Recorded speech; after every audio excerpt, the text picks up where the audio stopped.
What's up, everyone? Welcome back to the Victory Podcast. This week, we have on Ted Johnson. Ted was drafted in 1995 and played 10 years for the New England Patriots, which means that he played for Parcells, Pete Carroll, and Bill Belichick. Since retiring, Ted has gone into radio. He'd moved down to Houston for a while, but since 2018, he's been back up in the Boston area where he's been on 98.5 The Sports Hub.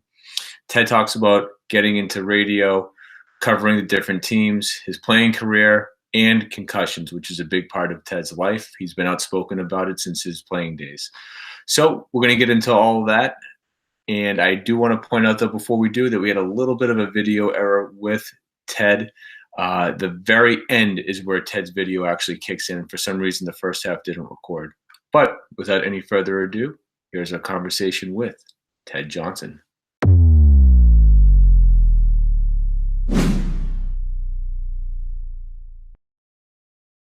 So, Ted, I just listening to TNR in the morning, man, I've gotten the biggest kick out of, and that's the only time I can really listen to 98.5, but I've gotten the biggest kick having you back in the mix. And right off the bat, I needed to jump into, picking up on a conversation that you had earlier, maybe it was even last week. What would be most satisfying to you? Would it be taking down a home intruder, or would it be if you were at like a gas station and someone was about to rob it and you were able to intervene? Which of the two would really mean more for you? Yeah, it's funny, Steve. So yeah, we got. So I was on Toucher and Rich on 98.5 The Sports Hub, and we started talking about my sick bloodlust fantasy, and how I've always had this sick fantasy of kind of saving the day, some damsel in distress or somebody robbing me, and me being able to justify having all these muscles and working out as hard as I do, right? So it's a little bit, I mean, football players, we all have a little bit of a screw loose. So it's one of my bloodlust fantasies. And the two scenarios you described for me, probably I'd rather it be at a gas station as opposed to my own personal home. That would probably not be the best feeling. But if I could just see someone that was, maybe some guy that was trying to steal an old lady's purse and I came in and I saved the day, I think that would be a satisfying feeling. So yeah, it just that's one of my sick little fantasies is saving someone from a crisis. It's what do you expect? I'm right there with you. I mean, there'd be nothing better to be able to do something like that. But like I said, you've been in the Boston area for has it been a couple months yet? I moved back. Yeah, I moved back, Steve, this past August. So I've been back. Oh, okay. Yep. I was away for the last 8 years, and prior to that, so I moved back to Houston in 2011. And then I lived in Boston that preceded that probably for 17 years. So I moved back this past August and love being back here. I'm more of a Boston guy than I ever realized. So I'm very much at home here. I'm glad that you feel at home. I did want to ask, though, because I did know that you were in Houston for a while. Before we jump into your career in the Patriots, what's going on locally, what are your sort of takeaways from the Texans, just looking at sort of what they've done the last few years and then, leading up to last year where it kind of felt to me anyway, like Bill O'Brien's on the hot seat. They go on this massive win streak. It felt like he kind of saved his job, and it looks like this team's just a couple pieces away. So just real quick, what do you think about the Texans moving forward, and, how far away are they from really, competing? Yeah, I think they're close, bud. I think they're close. Let's face it. Deshaun Watson was a big reason. I think that Bill O'Brien signed an extension before last offseason. Deshaun is a special player.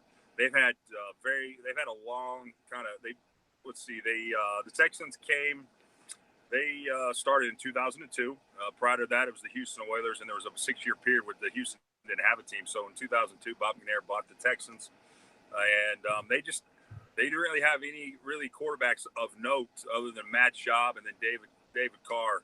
And so it's just a rotating door of quarterbacks. They drafted Deshaun Watson a couple years ago, and he's just a special player, guys. He really, really is. And so he's kind of breathed life into that team. And so I think the future is bright there solely because of what he brings. And I'll never forget, we interviewed Dabo Swinney when I was doing radio down in Houston. And we interviewed Dabo right after Deshaun Watson was drafted, and he says he's going to transform your organization. He's not going to come in and just be one of your, a great quarterback. He's going to transform the entire community. He's going to transform how people view the Texans. And he promised championships. No pressure on that kid, but he thinks that he's capable of bringing multiple Super Bowls to that town. So we'll see. And they got a great defense, obviously spearheaded by J.J. Watt and Jadeveon Clowney. So all the pieces are there. I'm a big believer in Bill O'Brien. The guy deserves success. He works his ass off. He's a good human being. And so I think they're on the right track. I really do. I think their arrows pointed upward for sure. Yeah. And I mean, I could have a million follow-up questions on it, but for the sake of time, I'll have to jump over to the Patriots for a second. Just your quick take on, Gronk retiring. How do the Patriots sort of move forward and re-evolve an offense? And even Gerard Mayo coming on as a coach. What do you think of, just the last few days, sort of what's happening and how it's going to shape next season? Yeah, it's funny, now that I'm doing radio here in Boston, it's an embarrassment of riches with the storylines. I mean, they're never ending. It's amazing, all the storylines from all the different teams, but particularly the Patriots. Gronk retiring is no surprise, guys. I think it's still kind of a shock to all of us, even though we kind of maybe for the most part expected it. It was time for him.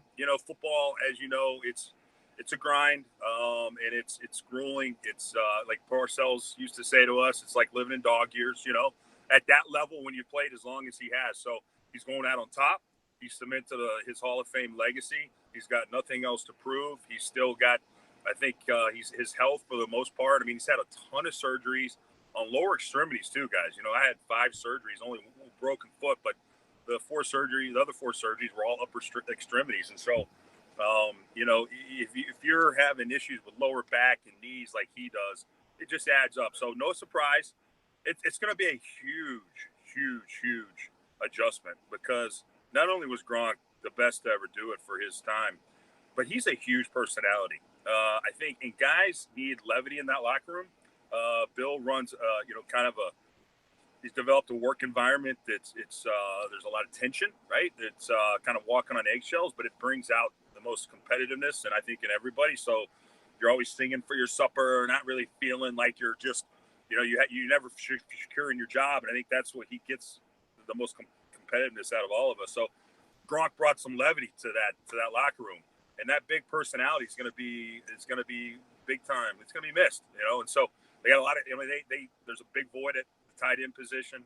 Obviously, it's another offensive weapon that Tom's not going to have, and so it's going to be some adjusting. You saw that maybe this team perhaps is going to lean more on its running game with Sony Michel and James White and Rex Burkhead. So it might be more of a running team, believe it or not. In this day and age, Bill's usually ahead of the curve. Everybody seems to be more of an air attack, and he's going more old school. We saw that kind of at the end of last year in their Super Bowl run. Yeah, now touching back on Gronk, there's been some rumors out there that he might sit the season out, then come back at the end there. How hard is that for a player to call it quits? And then, we saw it with Brett Favre. We saw a lot of great players that have sat out, and then they come back to it. How hard is that to call it quits and then see how much you miss it and actually come back? Yeah, here's the deal, Chris. Here's the deal. It's very there's going to be temptation. He's going to be watching games in September and October, and he's going to be watching. He's going, I could have made that play. I could have done better than that. Yeah. We all do it. The only question is, does he might want to come back, but does Bill want him to come back? Will the Patriots allow him to come back? I think it's a little bit get ahead of ourselves to think it'd be a foregone conclusion that Belichick would just, hey, you missed all of training camp and OTAs and the first part of the season. Come on in. A lot of it might dictate what the situation is. What's the current status of the team? Is he somebody that could really, really help them at that moment in time? My guess is, though, guys, it's done. He's over. Sure. Kind of once you allow yourself, and this isn't the first year, this isn't the first time that he's talked about retiring. This has gone on for a year or two. So once you've kind of already been thinking about it, and you've already let yourself go as to where the possibilities are in your next kind of, part of your life, I think more times than not, most guys realize that it's time to move on. And I think even though Willie McGinnis kind of floated that idea out there that he might come back later in the season, I don't think it's going to be something that's going to become a reality. Yeah, particularly, if he signs a contract to do, wrestling or something. Like if you get locked into in an engagement and all of a sudden your time's gone, you can't even really think about it. You got to. Yeah. I mean, if you look at like, I mean, let's face it, I'm really kind of impressed, and I mean, I think he's a badass, and I think he gets overlooked a lot as one of the greater tight ends to ever play the game, and that's Jason Witten.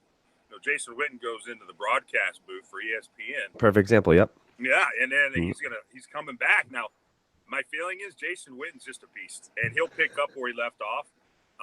You know, maybe if Gronk took a year off and decided to come back, kind of like a la Jason Witten, then that's more realistic as opposed to coming back mid-season when the season is two-thirds already into the season. So you know, and Gronk's only only 29 years old. Look, you know, it's playing 9 years is a long time. Sure. So, but if he takes good care of himself, and I know he'll keep himself in good shape. He's a meathead like me. He loves to work out. So that maybe, just maybe, I could see a possibility of him maybe making a comeback next year, but I don't see it happening this year. Sure. Yep. Well, taking it now a couple steps back, Ted, I wanted to jump into going back, the 1995, getting drafted by Bill Parcells. I heard you say recently that no one talked to you about the middle linebacker position and playing it the way Bill Parcells did. He was a master at it, and you kind of compared that to Belichick, who could put it all together, the linebackers versus what the offense was doing versus what the secondary was doing. And you even said that Al Groh was the best defensive coordinator that you had played for.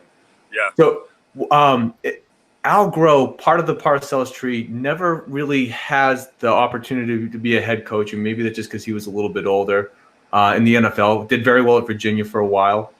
But why do you think that someone like Al Groh, who was part of that tree, never really – is it just age or personality? It's probably just Al could do whatever he wanted. If Al decided to, he was the head coach of the Jets, but only 1 year. And he had a 9-7 record when he was with the head coach of the Jets. So he did actually take the helm for 1 year of the Jets. Al's a teacher, and I think he likes. I think he liked the collegiate level the most. The game's changing. The athlete is changing. I'll never forget Bill Parcells used to say to us, "Hell, I'm not changing for you. You better change for me." And we're like, "Yes, sir. Whatever you say." And it's like that's kind of how it was back then. Nowadays, today's athlete's a little different. And I think it's harder for those old school coaches like Al Groh and Bill Parcells to relate to today's athlete. I'm not, Al can hold his own. I just think it's harder for those old school guys to deal with the changing mindset of the athlete. And let's face it, there's more guys that are they don't like to conform as much. They don't like the rules where everybody's got to be the same person, like those coaches would always preach. They like to have their own brand, social media, and kind of disassociate themselves from the team. And that's not how Al likes to coach. So anyway, I just think maybe that's part of why he decided to not pursue maybe more head coaching opportunities at the highest level. Yeah, in comparison too, we saw some headlines the other day of Cliff Kingsbury was getting heat because he's giving his kids 20-minute cell phone break, or his players 20-minute cell phone breaks. Yeah. So it just shows you like the new school and the old school approach, like you're talking about. Yeah, Cliff. Oh my goodness, Cliff. It's I think it's going to be an interesting adventure for Cliff. I think he's got an uphill battle. Certainly does. Yeah. The only problem I have with Cliff saying that is don't say it. Just do it. Don't say it, because he's going to have to win guys over and get guys respect. And I think it's kind of one of those deals where if you're already kind of telling people, we're going to have this kind of, if you will, this country club kind of environment, it doesn't set a strong tone. And I don't care at what level, high school, college, NFL, you need to have set a tone where everybody's kind of pulling in the right direction. And so I worry about Cliff. He's a great guy. That's something to watch, though. I'm very interested to see how Cliff does there in Arizona. Yeah, especially with that number one pick, so many directions to go in. Yep. We've had Matt Chatham on in the past, and Matt really talked about that 2000 season being sort of what got everything set up for 01 in that run. So I kind of wanted to ask you the same thing. but particularly for you, you played under Parcells. You then played under Pete Carroll, and then you had the 2000 season. Can you just talk a little bit of what that transition was like from Parcells, Pete Carroll, which seems like it's completely from a different, world compared to the two of them, and then how did everything get to 2000 and then 01? Yeah. You know what? It was. Think about that, guys. I mean, if you think about the three coaches you just mentioned, how many guys can say that in their 10-year career, and that's what I played 10 years, they had 3 head coaches, and they're all Hall of Famers.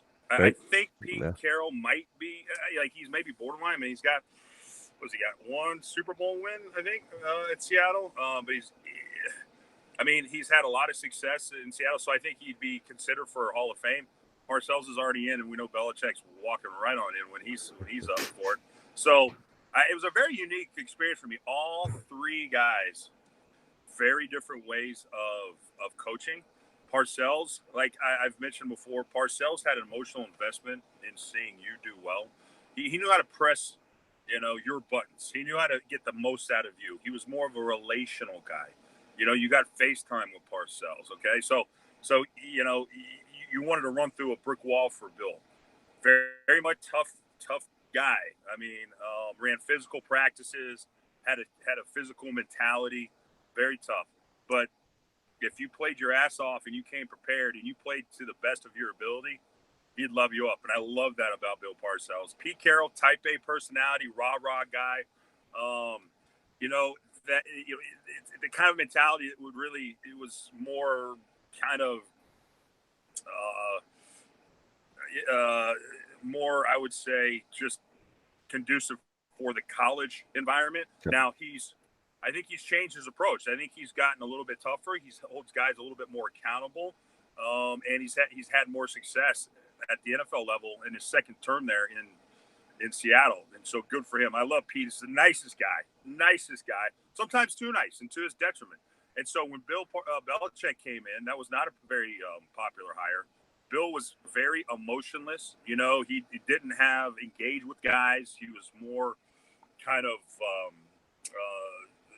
just disconnected from guys. And so he didn't get buy-in right away. And so 2000, I think we won 5 games that year. And it was really hard to get guys to buy in. Well, then 2001 comes. We start the season 0-2. And then Mo Lewis, week 3, knocks Drew out, and he puts Tom in. And things changed a little bit. But how Belichick got buy-in from all of us was he would tell us that if we did these 3 things on defense, we'll win the game. And he'd go to the offense, and he'd say, and these are in these Saturday morning meetings, and he'd have the video out, and he'd show examples of what he was talking about. Guys, you do these things, we'll win. And he'd go to the offense. You do these 3 things, we'll win. And we go do them, and we win. And that's how he got buy-in in that 2001. And so once he got us to buy in, because his brain was so on a different level. He saw the game in ways I've never been around a coach that saw the game and had us prepared, unlike any coach I'd ever been around. He got the buy-in, and then we got the quarterback, and then the rest, as they say, is history. Can you talk about the preparation a little bit too? Because I think that Belichick is widely known for his preparation. Can you give us just a little peek on what exactly you mean by preparation in a sense of, every team prepares, right? But how does Belichick do it differently? Well, I would say what sets him apart is how he scouts the opponent, right? Nobody's better at scouting the opponent than Bill Belichick. So he can break down with all these plays, right? I don't know. There's anywhere from 50 to 90 plays a game. And he boils it down into what? Situations, right? So he breaks it down. So there's third down defense. There's red zone defense. There's 2-minute offense. There's 2-minute defense. There's 4-minute offense. And so he breaks it down into what looks like this complex game into little situations. And we excelled in those situations because he scouted the opponent better than anybody. And he was able to get us prepared we'd have this every Wednesday when we'd come in to get our game plan. He had top 10 tendencies of the opponent we were playing. So we knew what their tendencies were in each situation at the beginning of the week of preparation. And so he had us. We were all like coaches out there. I remember I'd be out there and there's Vrabel. Hey, watch the screen, And so the situation came up that we had wrapped. The formation came up, and it was like we all kind of knew what they were going to do before they did it, and that's obviously a huge advantage to a team. So nobody scouted the opponent and studied their tendencies. A lot of these old school coaches and a lot of coaches, they're kind of lazy in the sense they don't prepare for the opponent. They're like, hey, we're going to do what we do. They got to try and stop us. Mm-hmm. Okay, I learned that's not going to beat Belichick. Yep. You can't have that mindset that doing what we do. You better study the Patriots. You better know what their tendencies are so that you're better prepared for it. 100%. You got it. Interesting. Yeah. So you have that run, 01 through 04. A lot of those guys, I think Parcells said something to the effect of like, if you want me to cook, I got to pick the groceries. Yeah. Bill Belichick wins those first series of Super Bowls with a lot of guys that Bill Parcells had drafted. Do you think in terms of when it's all said and done, this last run, this second part of the dynasty really helps cement Bill it being almost peerless with having completely overhauled the roster outside of one particular quarterback? Yeah, it's a good question. I think Bill's going to get all the credit, even though I think I do my damnedest to bring up the fact that Parcells was kind of the impetus for this whole thing. Sure. He drafted, Drew Bledsoe, and not, after he drafts Drew Bledsoe, he drafts Troy Brown, and he brings in Ty Law. Well, yeah, wasn't your draft class Ty Law and Curtis Martin? Yeah, two.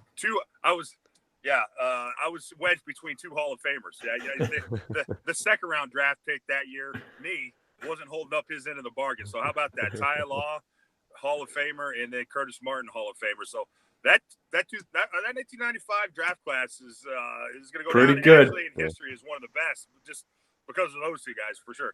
But Parcells brought in so many great players that and those were the foundation pieces: Vinatieri, and Ty, and Lawyer, and Teddy, and McGinnis.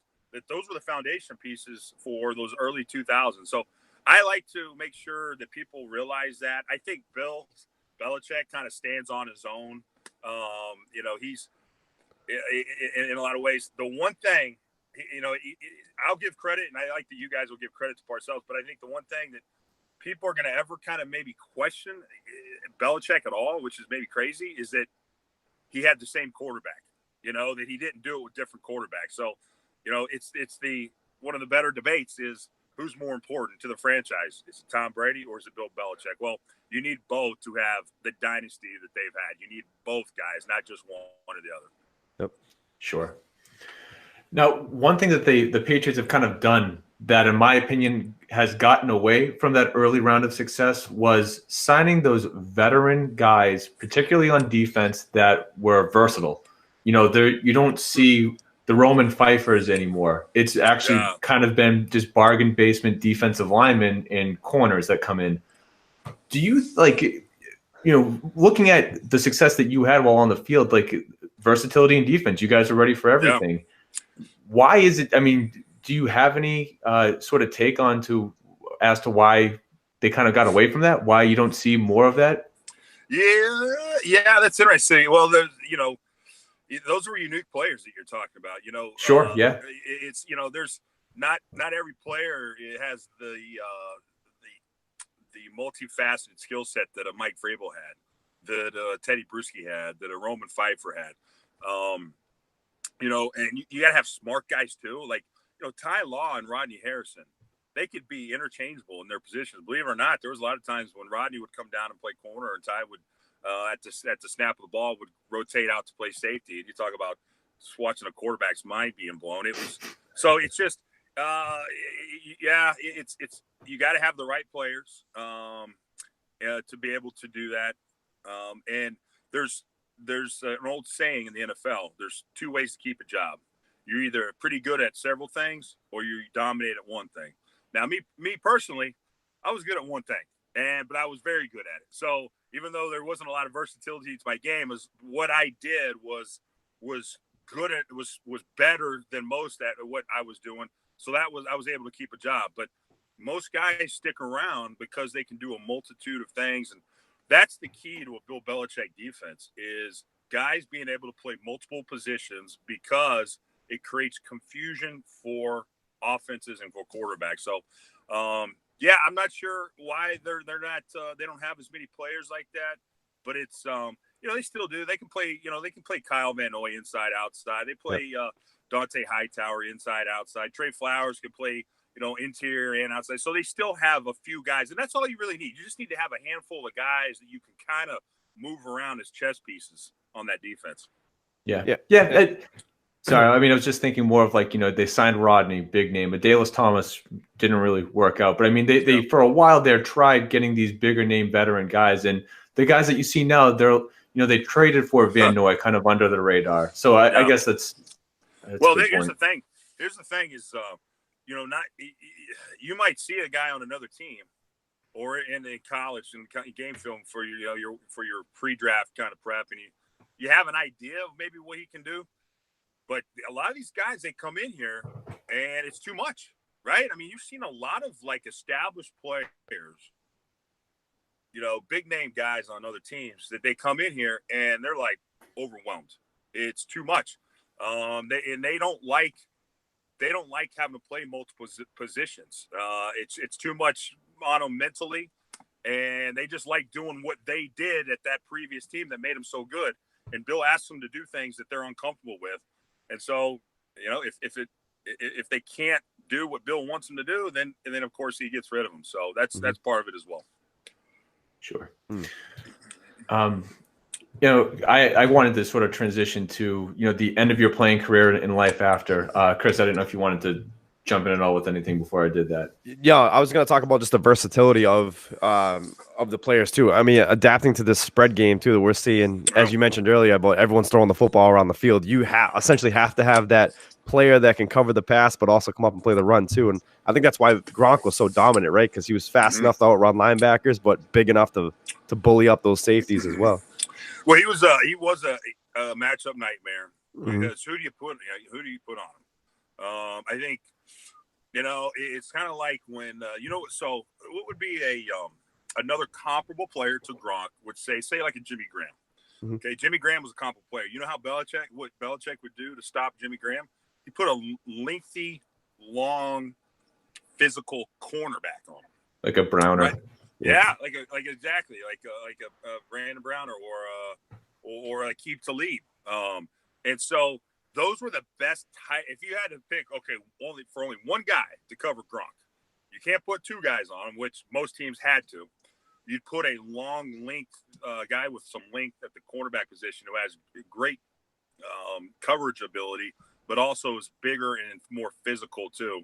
And that's how you kind of neutralize a guy like Gronk. But it's even that more times than not didn't matter because he could box you out. And he's got such long arms, he could get that separation. And so it was very difficult cover. Yeah, absolutely. And look at the difference between a Jimmy Graham and a Gronk. I mean, the first thing that comes to mind is just the physicality of how much more physical Gronk is than someone like Jimmy Graham. Yeah. Jimmy Graham didn't want to block anybody, man. That guy, he just wanted to catch balls. And so, Gronk was a very complete tight end. And I give him a lot of credit, man. Like, he wasn't getting the production he wanted this year. But he didn't suck his thumb, to his credit. I know he probably wasn't happy that he wasn't maybe getting more looks in the passing game. But he sucked it up and he blocked his ass off. And he was a very, very dominant blocker. And all it is, guys, you coach, right? So you know how did your guy win on that play? And how many times at the course of the game did your guy beat the other guy? And Gronk beat his guy a lot more than he got. Exactly. Right? Yep. Yeah. So, Ted, when it's all said and done, there's a chance that the mark that you left on football might be biggest with what you've done to help raise awareness for concussions. So, in as much detail as you want to talk about, from what I can tell, summer of 2002 is where you had two back-to-back. And that's sort of it is, from what I can see, the beginning of it being something that took of huge importance of your life. And we know, of course, Junior Seau, and you became more vocal around 2012. Can you just talk a little bit about how the awareness of concussions has changed, what you would like to see the direction be in the NFL in terms of proper care? Do you like the progress that's been made? What ultimately would you like to be seen? Just that the stage is yours for what you like to say about it, because it's obviously something that has changed a lot and is near and dear to you.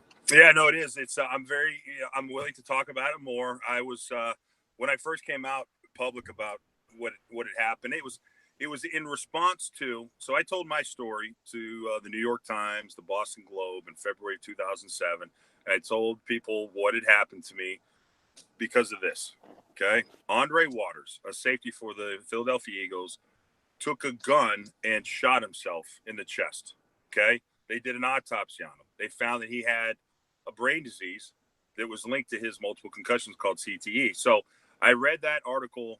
It was written in November of 2006. And I thought, I got to help people. You know what it is? I just need to tell my story to help people understand maybe what is going on. There was a lot of information there that nobody knew about. And heck, I didn't really even know about it. And so we've come a long, long way since then, as far as education, as far as awareness. And so we can't claim ignorance anymore. You just need information out there that so parents and players can make informed decisions. Now, whenever I talk about concussions, there's going to be a section of people that are going to come at me as if I'm attacking football, which is insane, because I'm not attacking football. But don't we want to know all the risks involved? Don't we want to have all the information? Can you play this game and do it in a safe manner? Yes. Is it imperative that we kind of know what the risks are? Yes. Don't hide the risks. Don't dismiss the risks. Let everybody know that everybody can make their informed decisions. So everybody kind of knows now what the risks are and what the potential dangers are. And so guys can go out there and play the game, just knowing what they're getting into. And that's all the only reason I even wanted to bring it up and talk about it. Now, when I first shared my story in 2007, I got attacked a little bit, and there was a lot of people questioning it. And I get that. That's human nature. People, they don't understand it. But now all the evidence is out there, and there's a lot of data and the science and research that would validate what I was talking about. So that makes me feel good that people are understanding now more than they ever have. And we've come a long way from when I retired in 2005 till now, as far as understanding and being educated on it. And I think right now, the main thing is the NFL doing enough, or are people? Yeah, I think they are at least. I think they are making people aware, and I think players know and parents know now more than they ever did. And that's the main thing, is that people know the risks involved, because it's a great game. Just look for signs and make sure that your kids know, that they can talk to them, and that they can, they don't have to hide if they get hit, that they can share it, and so that they can get it taken care of. Yeah, and I think the game's safer now today than it obviously ever has been. And you see these companies coming out there with tackling bags that help tackling, where you don't actually have to hit high up on the upper chest. You're actually hitting the legs now, and that's being really emphasized too, and taking the head out of the tackle too. So I mean, a lot of things like the rugby tackling, that's becoming a big buzzword too in football. So there's absolutely steps being taken to make sure. And I would say that, and I didn't mean to interrupt, but I just want to get the point is that it's also is that you don't have to have as many physical practices anymore. Exactly. Right? It's like an odometer on a car, right? All the hits add up to maybe potentially something down the road. But the old school mentality was, the beatings will continue until morale improves, and just physical. You don't have to do that. You can take the pads off. You can still get good work in, and so that the hits don't accumulate as much from practice. I got a lot of my concussions just in practice. So there's a lot more education and more kind of, I think, emphasis put on how guys practice now. And that's very important. Yeah, I see a lot of teams too, especially in the college ranks. They're not even wearing lowers. I talked to a coach recently at D3 college, and he said if we're putting lowers on, it's game time. And that was their philosophy was, we can practice hitting below the waist with just uppers and shoulder pads on. So a lot of coaches' philosophies are changing too, just to stay safe and keep their guys healthy. Yep. No question. So there's look, you have to give this some credence. You have to take this very serious. And I think for the most part, teams are. And here's the good thing is that, the work's been done. The guys that have kind of talked about it and we're willing to share things about their problems has created enough awareness that it's created change in the game, that there's better working conditions at all levels, and people realize now that you don't have to hit as much to still be able to play good quality football. Sure, definitely. Sure. Well, Ted, thank you. We have one last quick rapid fire question segment that we'll get you out on. We call it the gauntlet. Real quick, what's most important, number one offense or number one defense? Oh, number one defense. For some reason, I knew that coming. Yeah, I mean, look, I think history shows that. Look, there was two of the four high-powered offenses in the NFL played in the Super Bowl last year, and it was what was the final score? 13-3. 13-3, yeah. So it really does come down to defense, I think, at the end of the day, boys. Funniest teammate in the locker room? Oh, Larry Izzo for me. He was Larry Izzo, special teams captain. He played, I think, 14 years. Larry was one of the funniest guys I've ever been around. I called him Larry David from Curb Your Enthusiasm. Yeah. Did you have a pregame ritual that you stuck to? Oh, that's a good question. You know what I like to do? I like the night before a game, I'd always try and eat ribs if I could. Ribs, I grew up in a barbecue restaurant, and there was something about when I'd eat baby back ribs the night before a game, I always had my best game. So if I could ever find a restaurant on the road somewhere that had baby back ribs, I was eating baby back ribs. Nice. Last one, most important players of the scheme. Oh, players all day long. There's schemes out there, and a lot of people run the same schemes. You need the players that have the ability to execute the scheme, that are tough, that are competitive, that play hard for one another. It's the players, no question, more important than the scheme. There you have it. Ted, thank you so much for coming on and spending the time with us. Awesome, we really appreciate it. Hey guys, I appreciate what y'all are doing. Keep up the good work, man. I enjoyed it. Okay.